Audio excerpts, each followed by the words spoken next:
Good morning, everyone. Welcome. It is Full Press Radio Live. That's right. It's Wednesday. Almost said Tuesday. It is Wednesday, April the 12th, and it's almost tax day, folks. So if you haven't gotten on top of that, I'd get going. You only got a few days before that becomes a issue for you.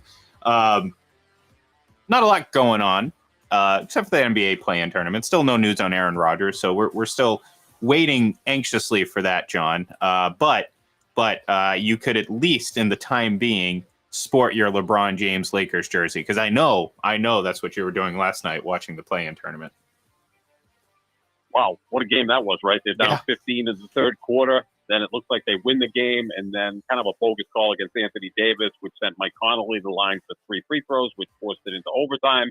And then the Lakers took care of things in overtime. But that's a synopsis of the Lakers this season.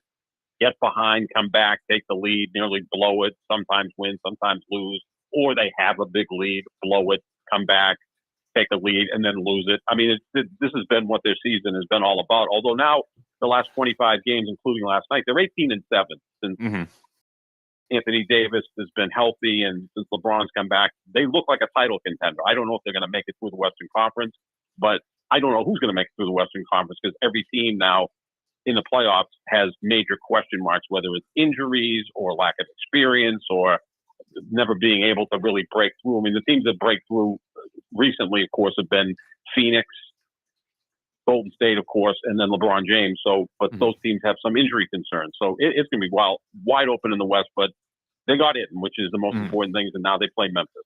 Yeah, and look, I mean, if they're going to have any opportunity, they're lucky that they are in the West, because it is kind of open.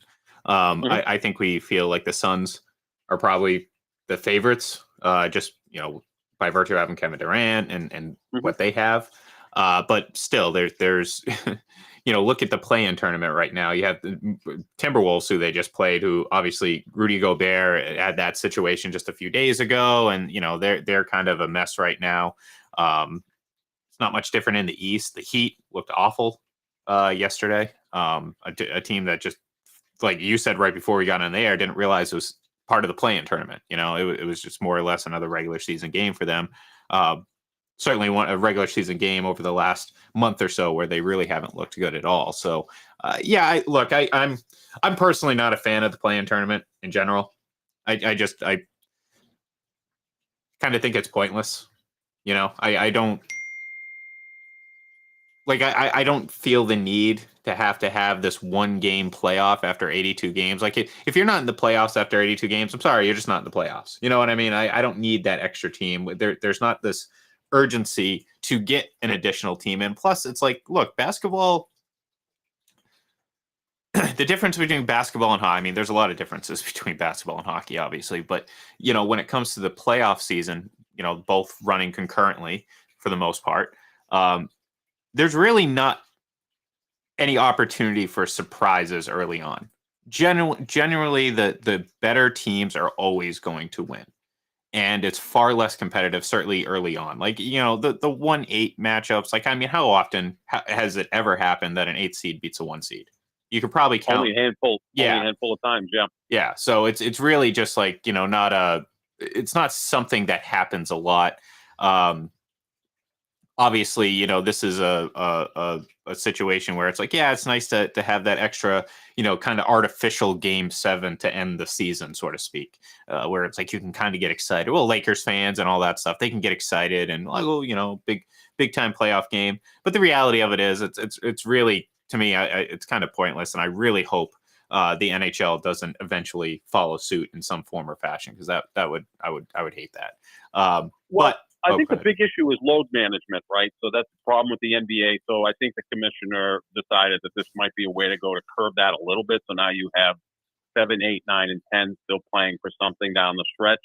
Although the Dallas Mavericks kind of blew that up by still being in contention for a play-in spot and decided to rest Kyrie Irving and then play Luka Doncic one quarter on Slovenia night of all nights.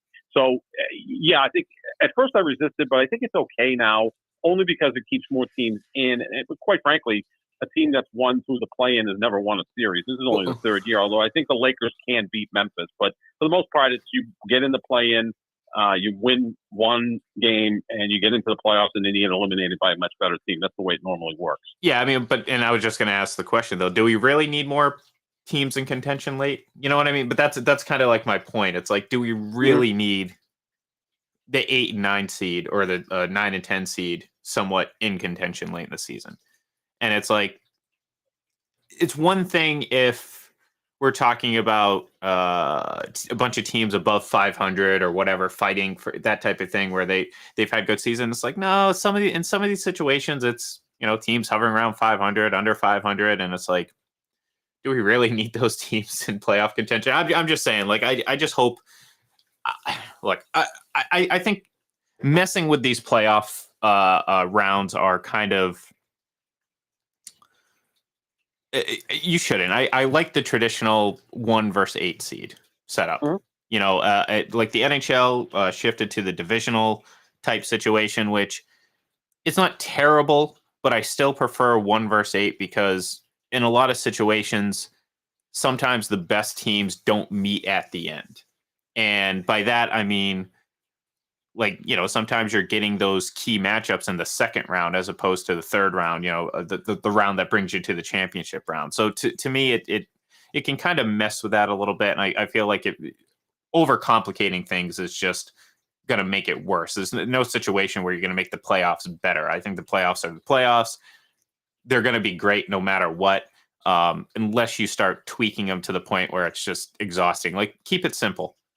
If you're a top 8 seed in the East and the West, you make the playoffs. If you're the 1 seed, you play the 8 seed because, well, guess what? You earned that. You earned that opportunity. And I think that's how it should be, no matter what. And, unfortunately, they're adding play-in tournaments. And, my fear is this, John.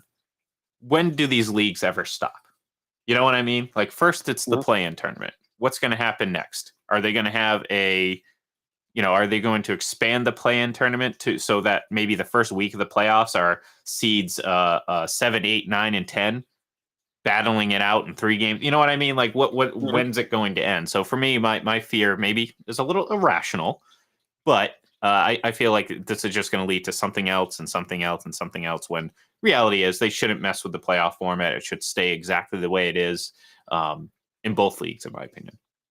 I'm not even crazy about adding the 7th team in the NFL. I mean, I'm not either. I'm not either. Yeah, I mean, to me now, one team gets a bye in each conference rather than 2, and now you've got some 7th place team in there that might be a team with a losing record.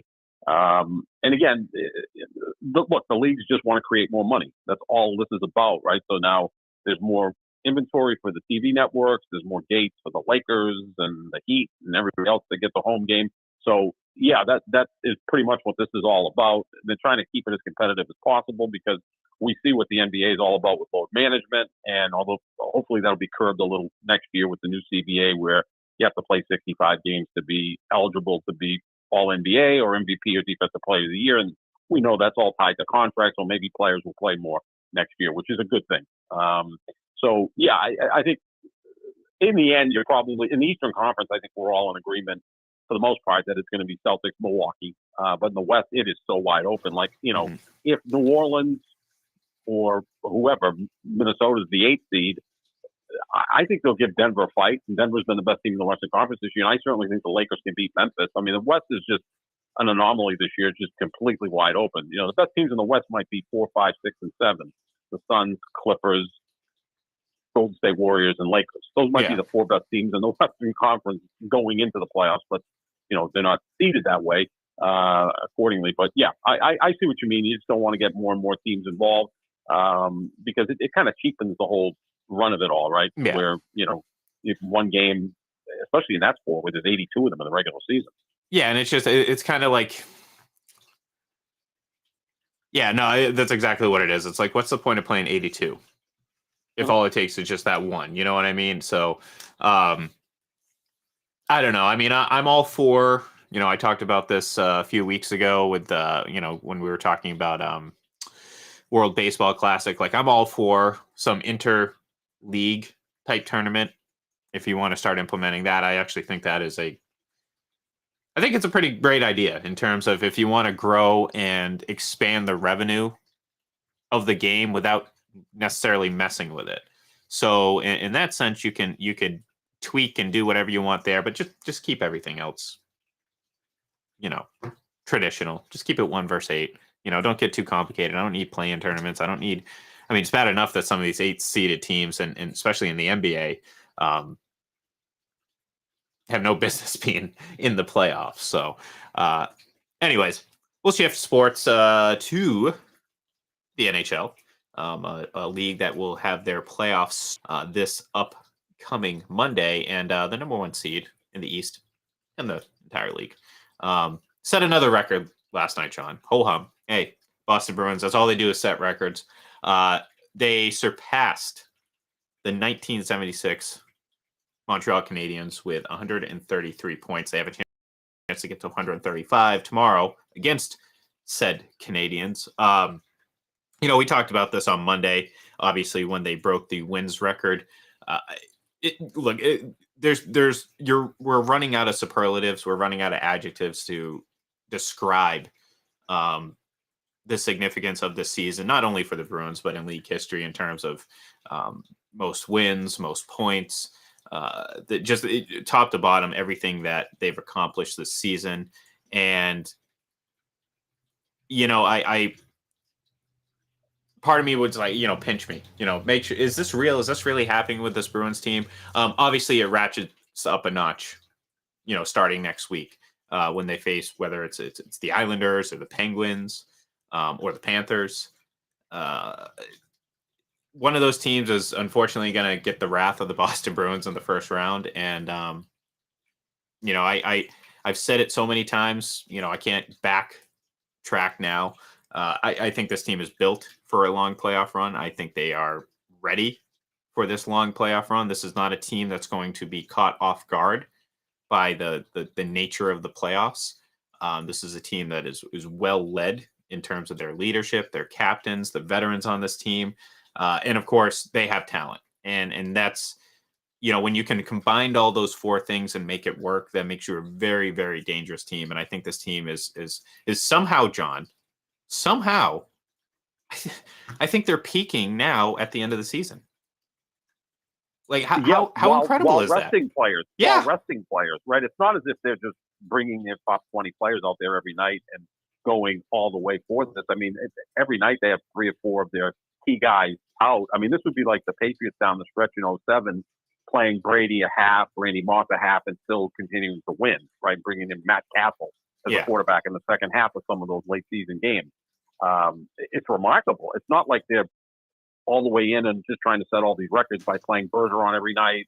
Krejci's been out now 6 games. You've given other players some time to rest up and heal up, splitting time with your goaltenders. So, and they can't lose. It's almost like even if they try to, they can't lose. Ian, are they always in a 7-game winning streak? Like, this is my imagination. It just always seems like they're in the midst of a 7-game winning streak. Well, here's the deal. They're 6-0 right now in April. And if they win tomorrow night, they'll be 7-0, and it'll be their worst month win-wise of the entire season, and by virtue of only playing 7 games. So every other month, they've won 10, 9, or 8 games, which it's remarkable consistency. Remarkable. And that's the difference right now. Where, again, a lot of people will casually pick, the Lightning. Well, good for the Lightning. The Bruins are a lot better than what the Lightning were a couple years ago, and that's saying something because the Lightning were good, but they weren't this dominant. I keep going back to the goal differential, which is up to 125 now. What did I say about a month or so ago? It's probably going to end up in the mid 120s the way they're going, and that's exactly where it's going to be. You're talking about plus 65 better than the next team, and that would be the league lead. So they're lapping the field in terms of goal scoring, preventing goals, and just across the board consistency. And that, again, there's no team in the league that can match that right now. So based on everything we've seen over the course of 81 games, the Bruins are who they are. This isn't a fluke. This isn't a they're going to hit a wall eventually. No, I mean, if they were going to hit a wall, they would have done it over the last 4 or 5 months. Like, if they don't win, it's going to be because they did not play well. Bottom line, it's not going to be because this was a team built for the regular season and they ran into a buzzsaw or they ran into a physical team that took them off their game. No, if the only way this Bruins team does not win a Stanley Cup is by their own doing. That is how I feel about it right now. And based on everything we've seen, there's no reason to not believe that, because I asked, I can ask the most hardcore Devils fan or the most hardcore whoever, one of these other Hurricanes fans, and ask them, like, can you come up with a plan that says, yeah, we can beat the Bruins in 4 out of 7 games? And it's going to take a lot of steps. Let's put it that way. There's not going to be a clear answer by any of them. And that says something. That says a lot about this Bruins team, who can beat you in pretty much any way that you can imagine. The depth is incredible, right? You've got 3 elite defensemen. You've got 2 outstanding goaltenders. Heck, your fourth line contributes on a nightly basis. As you said, they can win in any fashion, 2-1 or 6-5 or anything in between. That's something they haven't been able to do in past years. When they won the Cup in 11, they were kind of a physical, grinded out team. But then when they lost in 19 to St. Louis, they were kind of overpowered a bit by the Blues. Yeah. Blues were a more physical team. This team can play any style. And look, what Don Sweeney did at the trade deadline is incredible. He is the best team in hockey, and he added 3 significant pieces at the trade deadline. Don Sweeney, after tomorrow night, can just sit back and enjoy the playoffs. He's done his job. Yeah. As you said, if they lose, it's on the players or the coaching staff or whatever. Don Sweeney's going to be executive of the year, deservedly so. Yeah, his job's done, and now it's up to the players and the coaching staff. Yeah, and look, and like I said, this is a team that I believe is 100% ready for that. This is not a team that's going to crumble under the pressure. I think the leadership on this team is you're hard pressed to find a better group of leaders. Obviously, starting with Patrice Bergeron, and it all kind of stems from that. This team is focused. They're coached very well. I mean, again, you cannot say enough about what Jim Montgomery has done to lead this team and keep them focused. And the approach to setting these records, I think, was indicative of that. So, obviously they weren't, it wasn't like the whole season they're like, we're going to set the wins record. It just became a situation where when it became possible, and Jim Montgomery kind of spoke about this, it said, you know what, go for a hit. You know what I mean? Might as well. They're good enough to do it, but it wasn't their primary focus. And they all kind of echo the same thing. It doesn't mean much if they don't win the Stanley Cup. And there's a lot of truth to that. I mean, it doesn't mean what they have to this point accomplished isn't special. It is. I mean, it's like, that points record stood for, 46 years for Montreal. I was 14 when it was set. I'm 60 now. Yeah. So, yeah. Yeah. The wins record, again, it was matched years ago, but that record was set in the mid 90s. 20 years after that, and then another 20 years after that. So there's significance to it, but again, it loses a lot of that luster if you do not end by hoisting the Stanley Cup. And I think these players know it, they believe it, and I think that's how they're playing right now. With what, we're not going to let up. We're going to get it. A couple of our guys are going to get a few breaths here and there, make sure that they're fully rested and ready to go. But the reality of it is they're not going to – they've been playing playoff-style hockey for almost 2 months now, if you think about it. The pace at which they're playing games, which in the playoffs you're genuinely playing – I'm kind of screwing my words up this morning. You're generally playing every other day. That's assuming you don't just sweep the series and then you have those, 4 or 5 days off.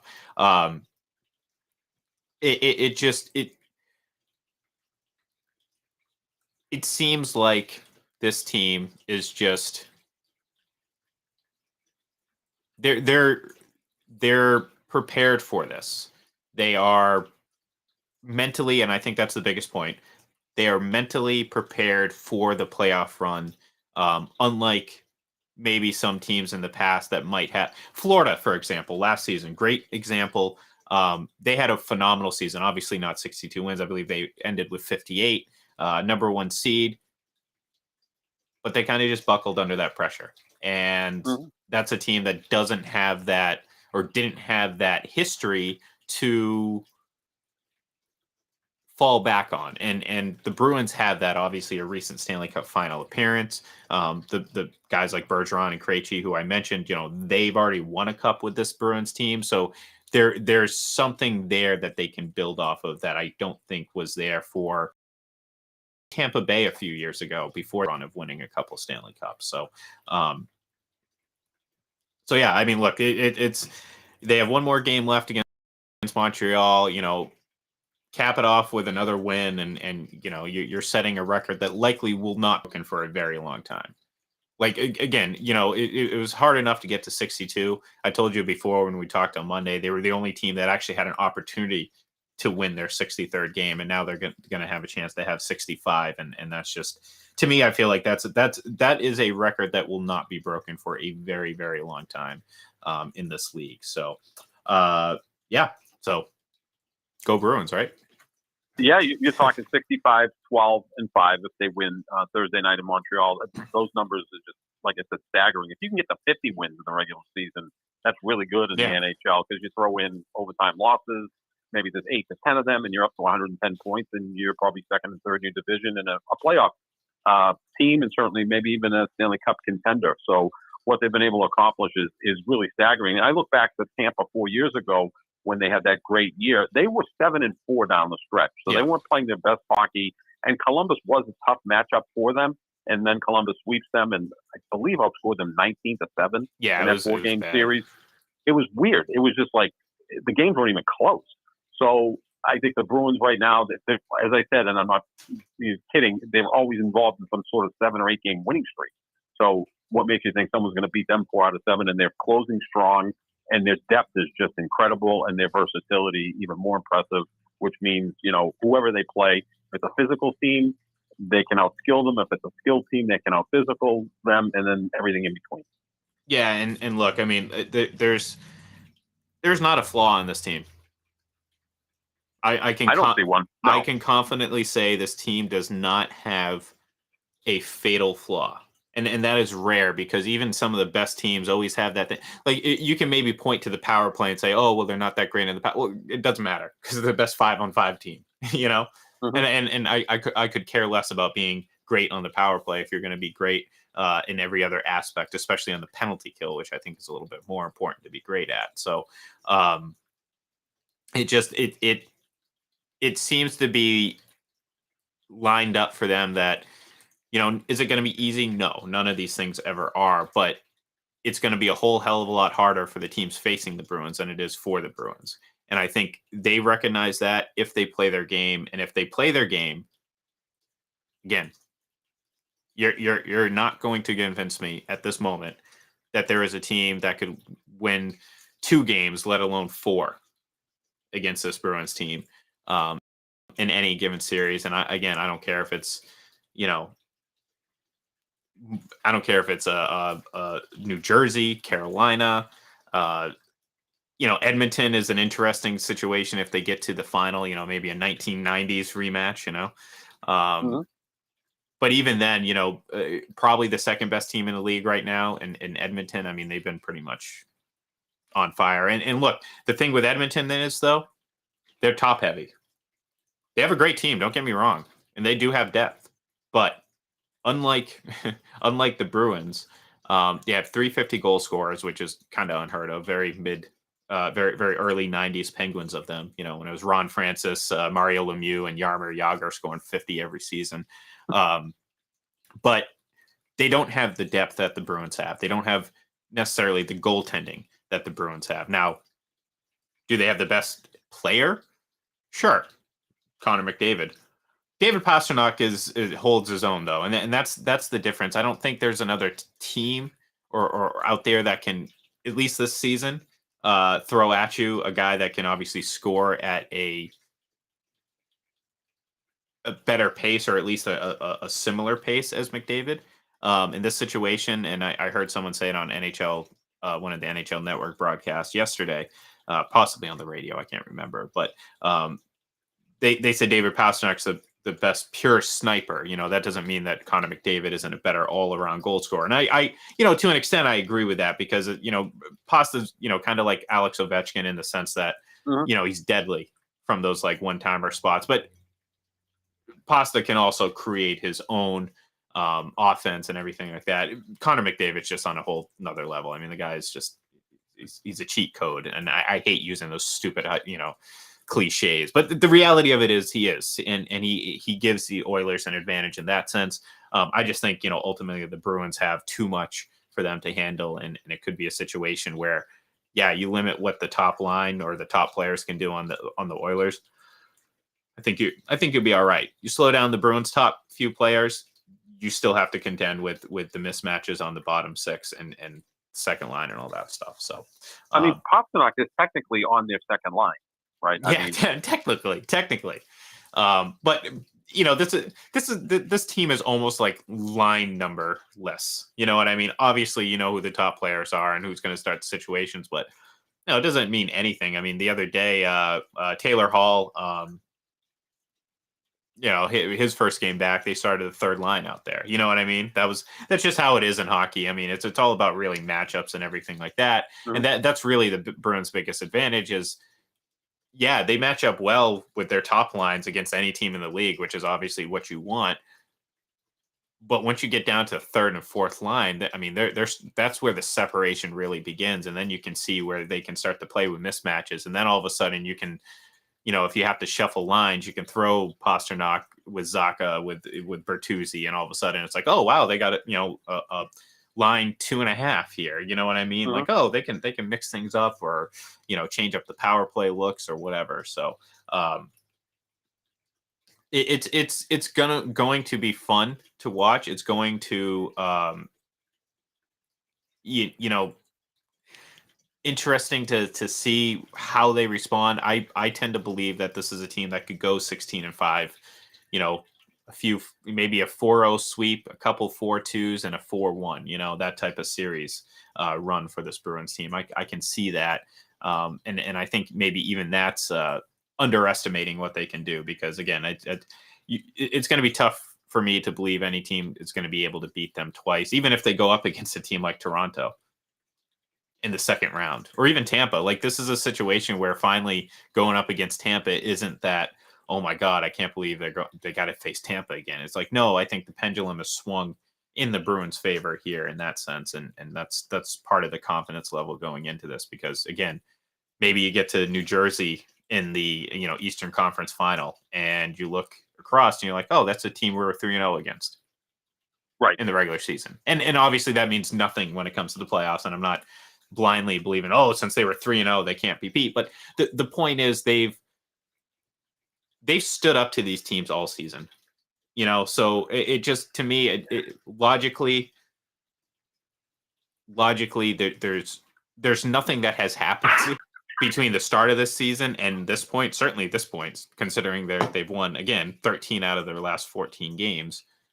There's nothing to this point to make me believe that it's going to change like that. And that's what's going to happen for this team to lose. So, yeah, no, I mean, all the pieces are in place. The momentum is there, and the talent's there, the commitment. I mean, this is theirs to win.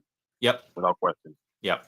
So we'll see. But we will be back tomorrow. Maybe we'll finally get some Aaron Rodgers news. Maybe. Probably not. I mean, I put in word to his people, let us know, so maybe we can break it on our show, but I haven't heard back. That'd be nice. That would be nice. Yeah. Actually, I did hear back. I got a cease and desist, but that's that those are just words. That doesn't mean anything. So but I will now start sending emails and signing off as John as opposed to Ian. So maybe that sounds good. Then they'll come after me. Yeah. Well, they already have you on file. So they have a huge file on you, John. But anyways, we'll be back tomorrow. Hopefully, like I said, maybe we'll have some more breaking NFL news. But the reality of it is probably not. We'll have to wait another couple weeks for the draft. So thank you, everyone, for tuning in. Thank you, Kyle, Joel, of course, for chiming in the chat room. I apologize for not responding to a lot of these directly, but I was waxing poetically about the Bruins. So, but until then, maybe we'll do some more of that tomorrow. So thank you, everyone, for tuning in, and we will talk to you then.